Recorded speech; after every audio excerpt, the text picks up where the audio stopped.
La Biblia describe la condición espiritual del hombre de diversas maneras. Dios nos dice en su palabra que el incrédulo está muerto en sus delitos y pecados. Nos dice que se encuentra en un estado de enemistad, en un estado de rebeldía contra Dios. Pero la Biblia también describe al hombre en su estado natural como alguien que está voluntariamente ciego a las realidades espirituales.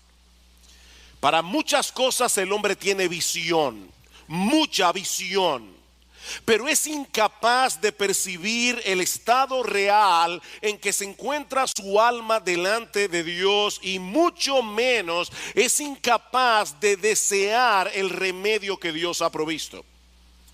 Pablo dice en 2 Corintios capítulo 2 versículo 14 que el hombre natural, es decir, el hombre tal como sale del vientre de su madre, el hombre que todavía no ha nacido de nuevo, que no ha sido regenerado, no percibe las cosas que son del Espíritu de Dios, porque para él son locura. Pablo dice que no las puede entender porque se han de discernir espiritualmente. Y en 2 Corintios 4:3 Pablo dice de manera más explícita que el Dios de este siglo cegó el entendimiento de los incrédulos para que no les resplandezca la luz del evangelio de la gloria de Cristo, el cual es la imagen de Dios. El hombre incrédulo está espiritualmente ciego, y con una ceguera que es 1000 veces peor que la física, porque ni siquiera le permite darse cuenta de que él está ciego. Él cree que ve, pero no ve. Y ese es precisamente el tema de la porción del Evangelio de Marcos que estudiaremos en esta mañana. Marcos capítulo 8, vamos a estar viendo los versículos 1 hasta el 26. Es un pasaje muy extenso, por lo que no vamos a detenernos en cada uno de los detalles que aparecen allí, pero aún así, mis hermanos, vale la pena entender esta porción del Evangelio de Marcos como un todo para poder ver el hilo de pensamiento que corre a través de esta sección del Evangelio. Este capítulo comienza con un incidente similar al que nosotros vimos hace varias semanas atrás en el capítulo 6 de Marcos, cuando el Señor alimentó a una gran multitud con 5 panes y 2 peces. Por eso hemos titulado esta primera escena "Una lección repetida para un grupo de alumnos de lento aprendizaje". ¿Qué es lo primero que nosotros tenemos en los versículos 1 al 9 del capítulo 8 del Evangelio de Marcos? Una lección repetida para un grupo de alumnos de lento aprendizaje. Marcos capítulo 8 versículos 1 al 3. En aquellos días, es decir, que Marcos está conectando lo que él ha venido describiendo del ministerio de Jesús en esa región llamada Decápolis, al otro lado del Jordán. Dice: en aquellos días, cuando de nuevo había una gran multitud que no tenía que comer, Jesús llamó a sus discípulos y les dijo: tengo compasión de la multitud, porque hace ya 3 días que están conmigo y no tienen que comer. Y si los despido sin comer a sus casas, desfallecerán en el camino, pues algunos de ellos han venido de lejos.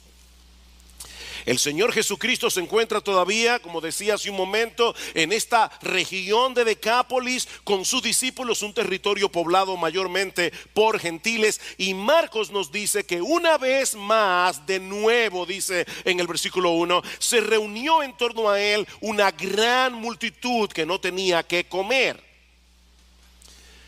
¿Cuánto desearíamos los pastores siempre tener congregaciones así? ¿Ustedes se imaginan? 3 días aquí predicando la palabra y que a ustedes se les olvide que no tienen que comer. Eso sería fantástico. Pero después me desperté. Estas personas, es que yo quiero que ustedes noten esos pequeños detalles que aparecen en el Evangelio de Marcos. Estas personas, mis amados hermanos, se habían absorbido tanto en las enseñanzas de Jesús durante 3 días que aparentemente no se habían dado cuenta que sus provisiones se habían comenzado a agotar, y ellos estaban en un lugar desértico, así que era una situación desesperada, y Marcos dice que eso movió al Señor a compasión. Y la palabra que se usa aquí, la palabra griega, significa literalmente que a Jesús se le removieron las entrañas. Algunos habían venido desde muy lejos, por lo que no iba a ser fácil para ellos encontrar provisiones, y Jesús sabía que ellos podían colapsar en el camino. Eso es lo que significa literalmente la palabra desfallecer en el versículo 3. Jesús sabía que ellos iban a colapsar si se iban a sus casas. Y mis hermanos, ¿saben lo que eso nos enseña? Que el Señor Jesucristo es un Salvador compasivo. Él no se conmueve únicamente por nuestros problemas espirituales y eternos. Él también está consciente, Él también está atento a nuestros problemas terrenales y temporales. Él no es indiferente al hambre, Él no es indiferente a la enfermedad, y eso lo vemos una y otra vez en los evangelios. Su corazón es movido a misericordia ante todo tipo de necesidad, ante todo tipo de sufrimiento. Ahora, lo interesante que nosotros vemos en este pasaje es que Él quiere desarrollar en los suyos, es decir, en ti y en mí, esa misma clase de compasión, esa misma clase de misericordia. Y es por eso que en el versículo 2 el Señor comparte su inquietud con los discípulos. Le dice: tengo compasión de la multitud. Y de paso es la primera vez y la única vez en los evangelios donde se dice eso del Señor de la boca del Señor mismo. O sea, los evangelistas dicen que Él tenía compasión, pero ahora es Cristo el que está abriendo su corazón y dice: tengo compasión por esta multitud, porque hace ya 3 días que están conmigo y no tienen qué comer. Él comparte esta inquietud con los discípulos. Pero mis hermanos, como sucede muchas veces, donde Jesús ve una oportunidad, nosotros vemos un problema.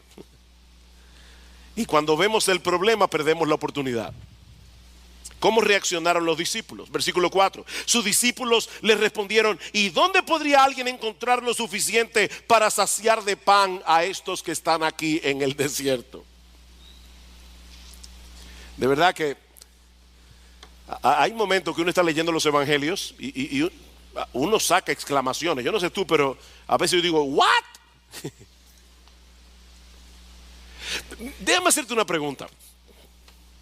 Si tú hubieras estado allí en ese momento, ¿cuál habría sido tu respuesta a los discípulos? Imagínate, ¿te acuerdas la serie El Túnel del Tiempo?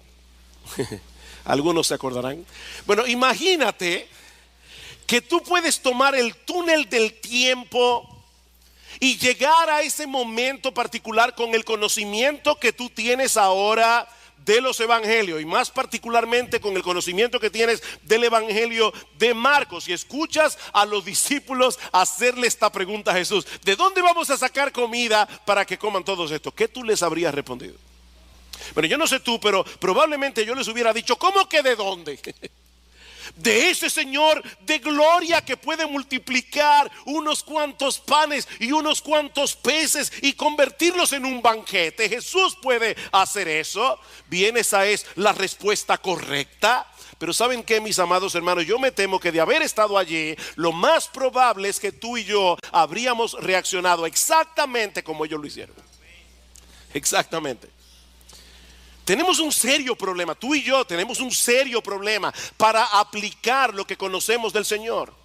Cuando estamos en un momento difícil, cuando estamos en medio de la prueba, cuando estamos en medio del dolor, se nos olvidan los principios bíblicos, se nos olvida la teología. Pero ya hablaremos de eso dentro de un momento. Ahora, lo sorprendente de esta historia, mis hermanos, es que el Señor no desecha a sus discípulos por causa de su torpeza, y eso es una buena noticia, sino que con toda paciencia les repite la misma lección que le había dado en el capítulo 6, versículo 5. Y Él les preguntó: ¿cuántos panes tenéis? Y ellos respondieron: 7. Entonces mandó a la multitud que se recostara en el suelo, y tomando los 7 panes, después de dar gracias, los partió y los iba dando a sus discípulos para que los pusieran delante de la gente, y ellos los sirvieron a la multitud. También tenían unos pocos pececillos, aparentemente sardinas, y después de bendecirlos mandó que estos también los sirvieran. Todos comieron y se saciaron, y recogieron de lo que sobró de los pedazos 7 canastas. Los que comieron eran unos 4,000, y los despidió. Marcos no nos dice cómo fue que operó el poder de Jesús para hacer este milagro, y eso es algo que siempre me lo he preguntado. ¿Sería que al partir el pan crecía el otro pedazo?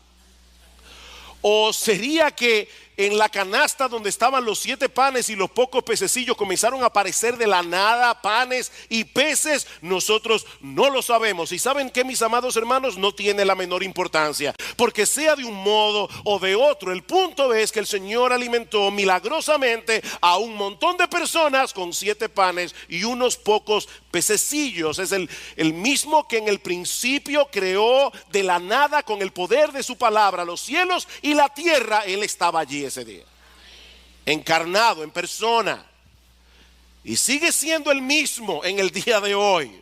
Un Salvador compasivo y todopoderoso. Marcos dice en el versículo 9 que eran 4,000 personas, y Mateo, en el pasaje paralelo en Mateo 15:38, dice que ese cálculo fue sin contar las mujeres y los niños.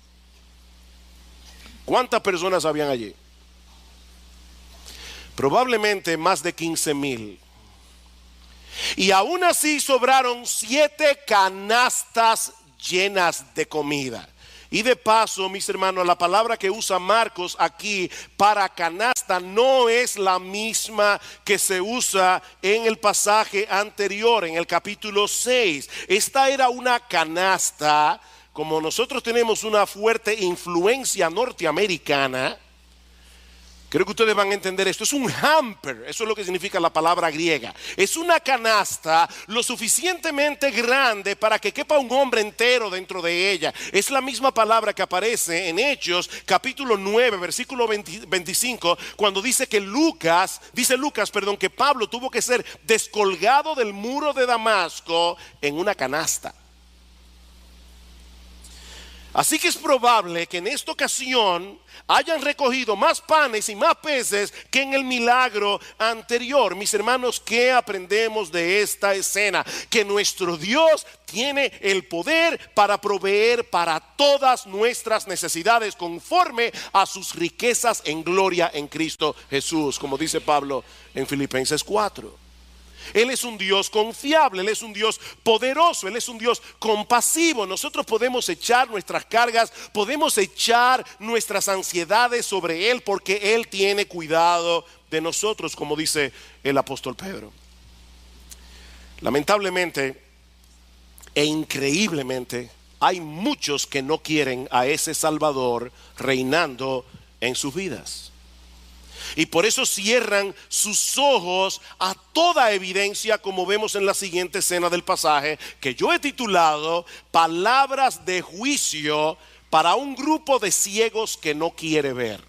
Palabras de juicio para un grupo de ciegos que no quiere ver. Marcos nos dice en el versículo 10 que inmediatamente después del milagro Jesús se embarcó a la región de Dalmanuta con sus discípulos, donde es confrontado por los fariseos. Versículo 10: y subiendo enseguida a la barca con sus discípulos fue a la región de Dalmanuta. Entonces salieron los fariseos y comenzaron a discutir con él, buscando de él una señal del cielo para ponerle a prueba. Esta fue la última confrontación de Jesús con los líderes religiosos de Israel en la región de Galilea, porque unos días más tarde el Señor iba a dirigirse a Jerusalén y allí sería juzgado, allí sería condenado a muerte. Así que en cierto modo, mis amados hermanos, lo que nosotros estamos viendo aquí en el capítulo 8 del Evangelio de Marcos marcó el principio del fin del ministerio terrenal de Jesús.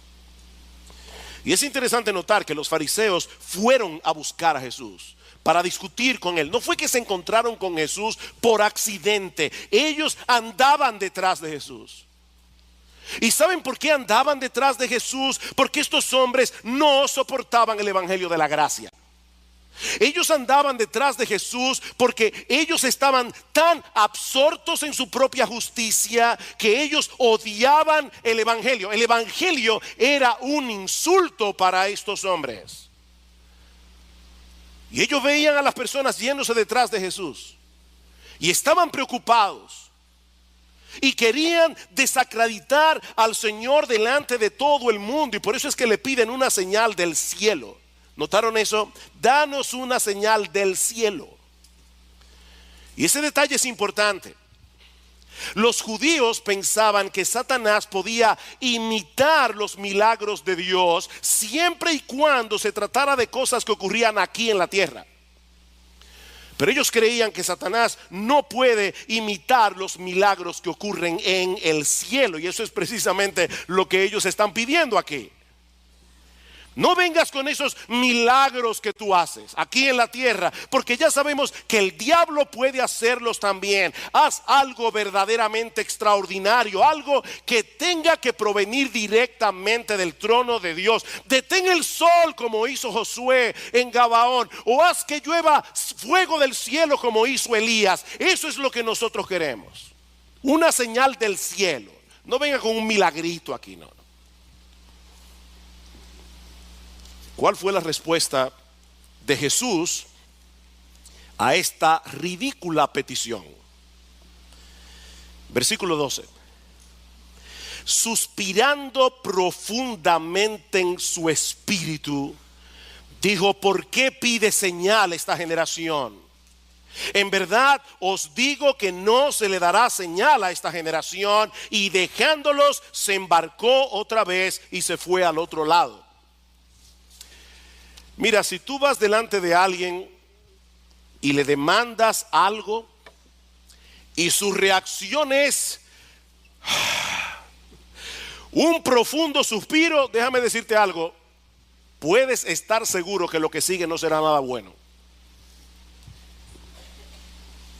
Ese suspiro de Jesús fue una fuerte reprensión a este grupo de hombres que había determinado rechazarle a él como el Mesías profetizado en el Antiguo Testamento. No importa las evidencias que lo señalaban a él como el Mesías. Ahora, hermanos, para poder entender lo que está sucediendo aquí, es necesario que nosotros vayamos al capítulo 6 del Evangelio de Juan. No tienen que buscarlo, pero luego del primer milagro de la multiplicación de los panes y los peces, los judíos le hicieron a Jesús una petición similar. Dice en Juan capítulo 6 versículo 30: ¿qué señal haces tú para que veamos y te creamos? Nuestros padres comieron el maná en el desierto, como está escrito: pan del cielo les dio a comer. Y Jesús les dijo: de cierto, os digo, no os dio Moisés el pan del cielo, mas mi Padre os da el verdadero pan del cielo, porque el pan de Dios es aquel que descendió del cielo y da vida al mundo. En otras palabras, Jesús les está diciendo: ¿ustedes creen que Dios autenticó a Moisés porque les dio a comer el maná en el desierto? No, yo soy el verdadero pan que descendió del cielo para darles vida. En una forma todavía más clara, lo que Jesús está diciendo es: ustedes me están pidiendo a mí que les dé una señal y no se están dando cuenta que yo soy la señal. Yo soy la señal. Si ustedes no creen a pesar de lo que han visto en mí, no van a creer de ningún modo, porque no existe una señal más convincente que yo. Yo soy la señal. Mis hermanos, piensen en esto por un momento. El Dios del cielo se hizo hombre.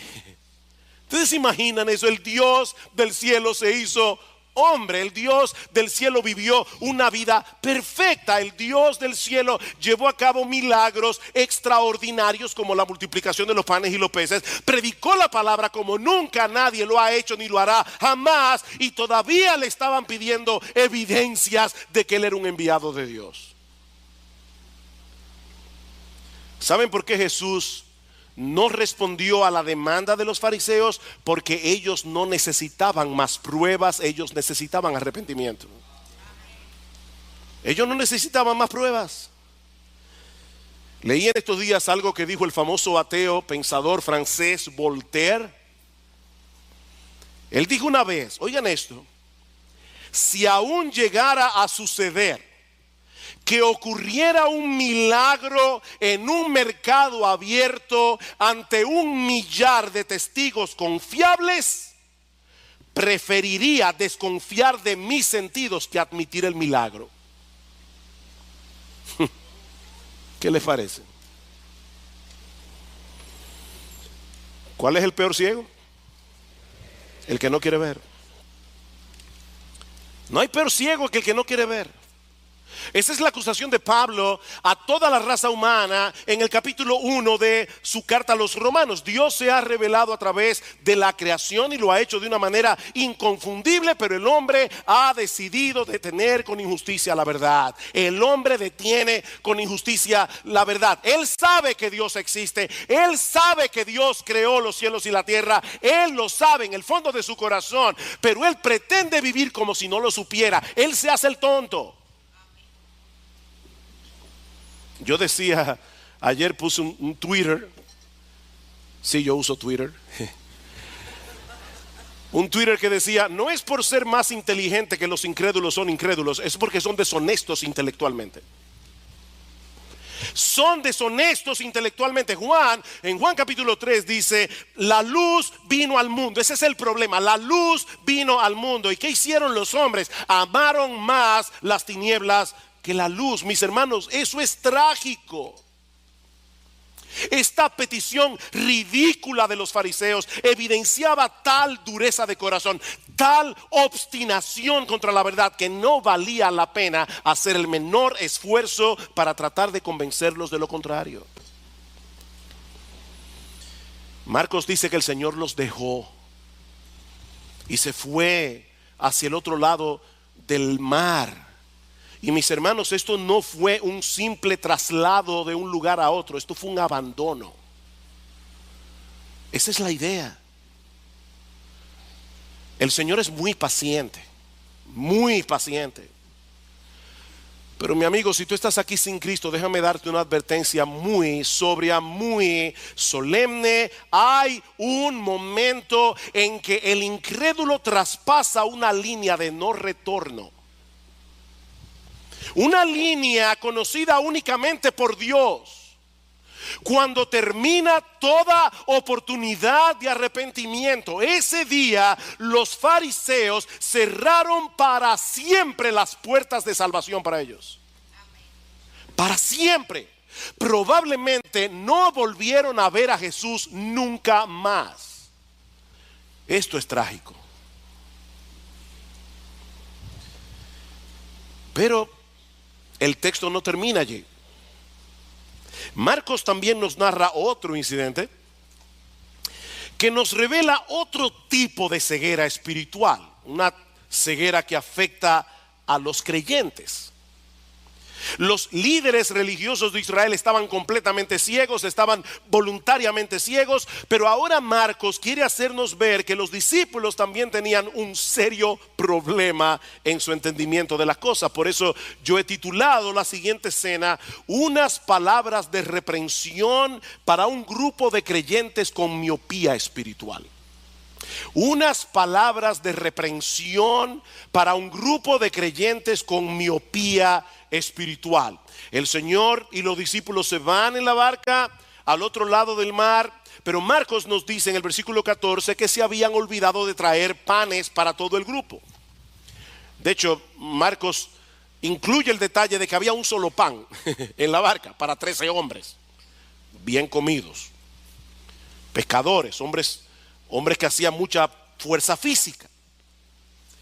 Y nosotros podemos suponer que los discípulos le estaban dando mente al asunto, tal vez preocupados de que Jesús les preguntara por la comida y quedara evidenciado que habían sido unos irresponsables.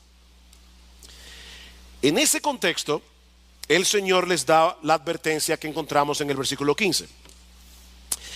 Y él les encargaba diciendo: tened cuidado, guardaos de la levadura de los fariseos y de la levadura de Herodes. En el pasaje paralelo, en el Evangelio de Mateo, se incluye también la levadura de los saduceos.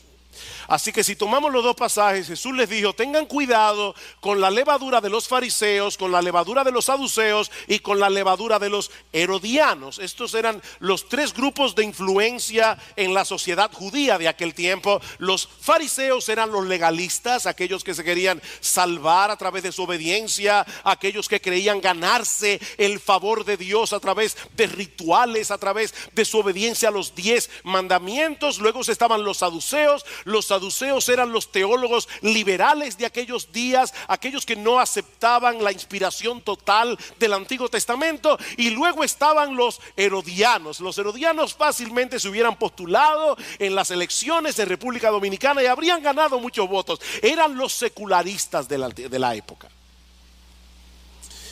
Ahora, no olviden, hermanos, que los apóstoles eran creyentes, con la única excepción de Judas. Estos hombres lo habían dejado todo para seguir a Cristo, pero aún así el Señor les advierte que se cuidaran de la influencia de estos grupos. Cuídense de esa levadura. Ustedes saben lo que hace la levadura, ¿verdad? Usted pone un poquito de levadura en la masa del pan y esa levadura leuda todo, afecta todo. Bueno, por esa razón la levadura se usa en la Biblia metafóricamente para señalar algo que nos puede parecer pequeño, pero que puede traer una significativa alteración en todo lo que toca. De ahí que la levadura vino a ser un símbolo de aquello que corrompe, de aquello que destruye. Mis hermanos, déjenme decirles algo con todo mi corazón de pastor en esta mañana.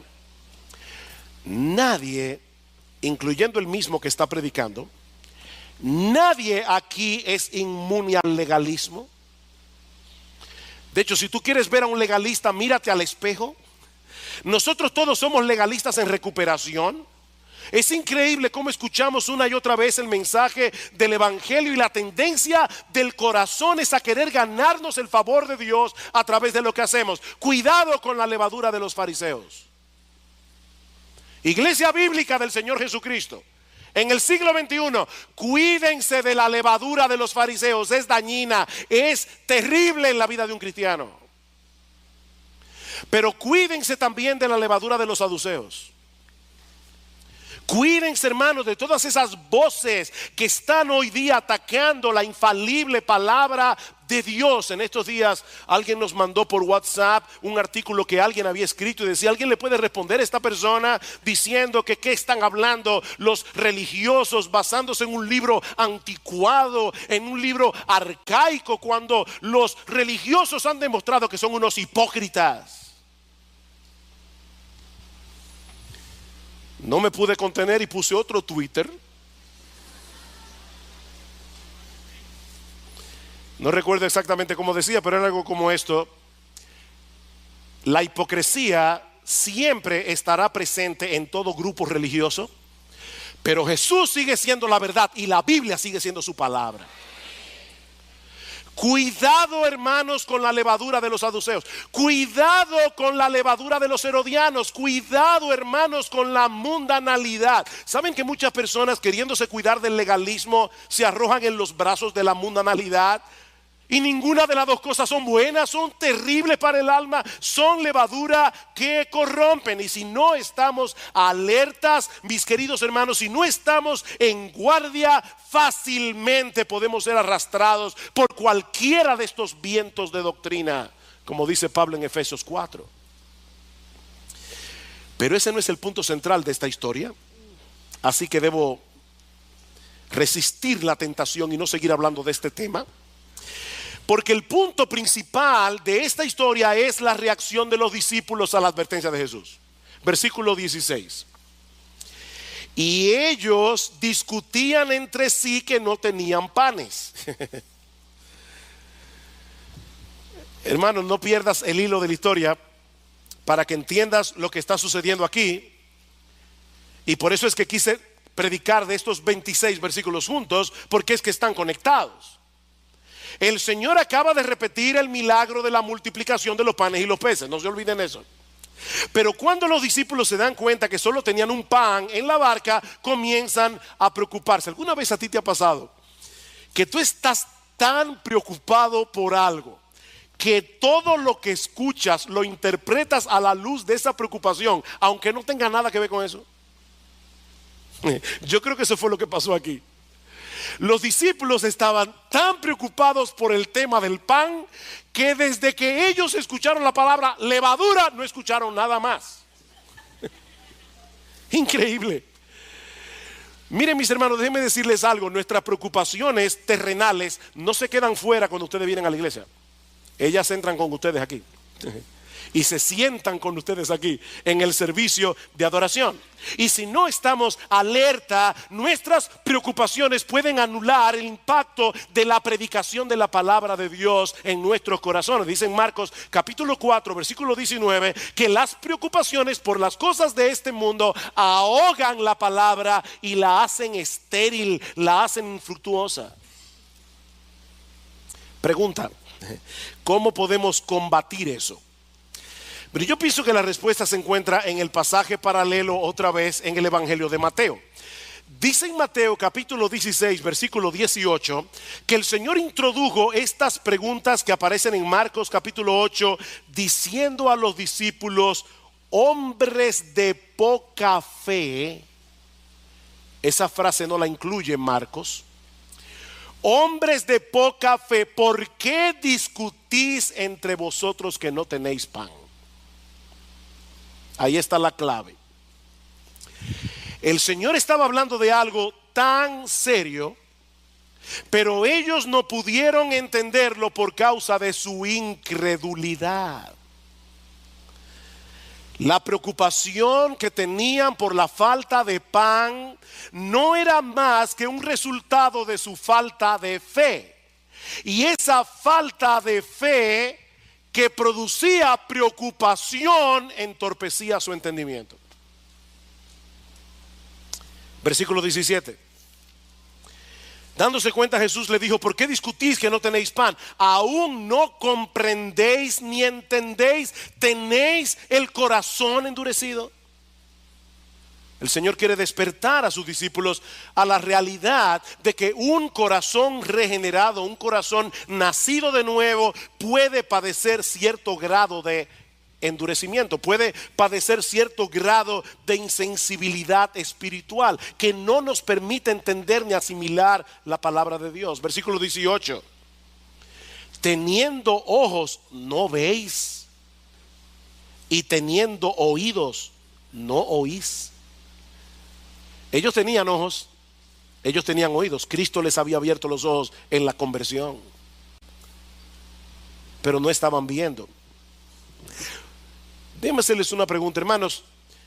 ¿Qué cita bíblica está usando Jesús aquí? Teniendo ojos no veis, y teniendo oídos no oís. Isaías capítulo 6. Una cita que Jesús había usado en Marcos capítulo 4 versículo 11 al 12 para decir a los fariseos de su época: por ustedes, dijo Isaías, teniendo ojos no veis, teniendo oídos no oís. Solo que aquí el Señor le está aplicando a los discípulos. El Señor les está diciendo: ¿están ustedes reaccionando como los incrédulos? ¿No recordáis, versículo 18, no recordáis cuando partí los 5 panes entre 5,000? ¿Cuántas cestas llenas de pedazos recogisteis? Y lean el texto con un poco de imaginación. 7. Imagina. ¿Cuánto? 7. Y cuando partí los 7 panes entre los 4,000, ¿cuántas canastas llenas de pedazos recogiste? Ellos dijeron, en la primera fueron 12, ahora fueron 7. Y les digo: ¿aún no entendéis? Mis hermanos, cuidado con ser excesivamente duros con los discípulos sin reconocer al mismo tiempo que muchas veces nosotros somos como ellos. Nos resulta tan difícil conectar los puntos. Olvidamos tan fácilmente. Yo estoy seguro que todos ustedes aquí, si son creyentes de años, de cierto tiempo en la fe, seguro que pueden recordar momentos en su vida pasada en los que pasaron por situaciones bien difíciles y en los que Dios de muchas maneras manifestó su fidelidad. Seguro. Yo estoy de eso.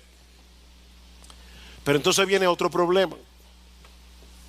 Y olvidamos por completo lo que Él hizo por nosotros en aquella ocasión. Mis hermanos, somos tan lentos para aprender. Pero Jesús es tan paciente para instruirnos. Y me encanta cómo concluye este relato en el Evangelio de Mateo. Dice en Mateo capítulo 16, versículo 12: entonces entendieron que no les había dicho que se guardaran de la levadura del pan, sino de la doctrina de los fariseos y de los saduceos. Finalmente entendieron algo. Porque su ceguera era parcial, era temporal, no como la de los fariseos. Por eso hay un pequeño detallito en el versículo 17 y en el versículo 21, un adverbio que no debemos pasar por alto. Aún no comprendéis. Versículo 21, y les dijo: aún no entendéis, todavía no entendéis. Ese todavía nos da esperanza. Todavía no entendéis. El Señor no se cansa. Mis hermanos, aquellos que tienen luz de la palabra de Dios deben anhelar con todo su corazón tener más luz.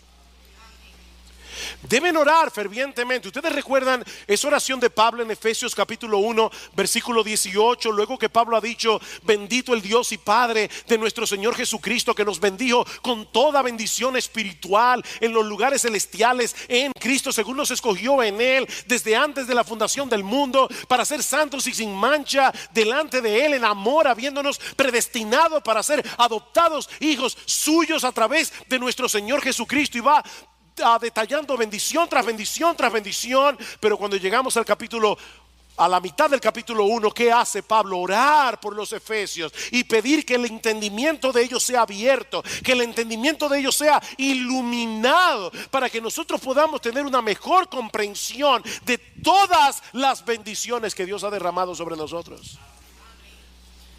Debemos orar que el Señor abra nuestro entendimiento. Debemos leer las Escrituras. Hermanos, esto es un tesoro. Como decía Salvador en la escuela dominical, esta es la palabra de Dios. Debemos leer, debemos comernos este libro, debemos empaparnos de este libro, debemos conocer las Escrituras. Debemos leer buenos libros que nos ayuden a entenderla mejor. Debemos escuchar la predicación de la palabra con suma atención, en dependencia del Espíritu de Dios, para que la luz de la verdad de Dios despeje las tinieblas que todavía tenemos en el corazón. No te quedes donde estás. No te quedes allí.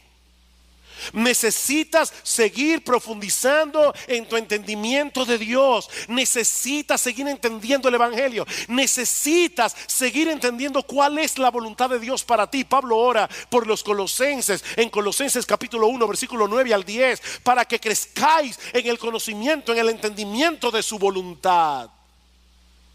No te quedes donde estás. Sobre todo porque tú no estás solo en ese camino. Y eso nos lleva a la última escena de este pasaje, que yo he titulado Un milagro esperanzador. Marcos 8, 22. Llegaron a Betsaida y le trajeron un ciego y le rogaron que lo tocara. Tomando de la mano al ciego. Qué tierno, hermanos. Imagínense esa escena.